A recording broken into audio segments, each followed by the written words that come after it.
Radhe Radhe everyone, આઈ એમ back.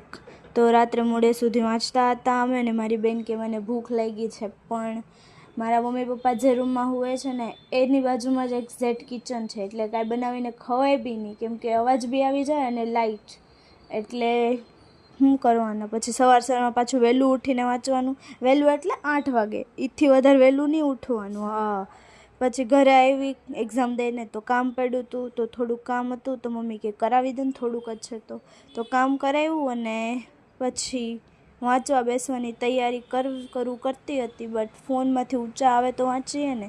પછી ભૂખ લાગી તો મમ્મીએ ભાત બનાવી દીધા, તો ખાતા ખાતા તારક મહેતા બી જોઈ લીધું અને પછી વાંચવા બેઠી. બટ ચોપડી સાઈડમાં અને હાથમાં ફોન હોય એટલે કાંઈ વંચાય નહીં આપણાથી ને.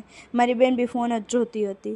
પછી મારી બેન મને કહેતી હતી તને કાંઈ આવડે છે એક્ઝામમાં? મેં કીધું નહીં, આવડતું હોય તો થોડી વાંચવા બેઠી હોઉં, બરાબર ને, બધું મગજ ઉપરથી જાય છે. મેં કીધું પાછું મોડે સુધી વાંચવા અમે રાતે બેસી ગયા હતા. એક્ઝામ હોય ને એટલે આજ ભેજા મારી થાય. તો હવે વાંચી લો, મળીશું બીજા વિડીયોમાં. Bye bye.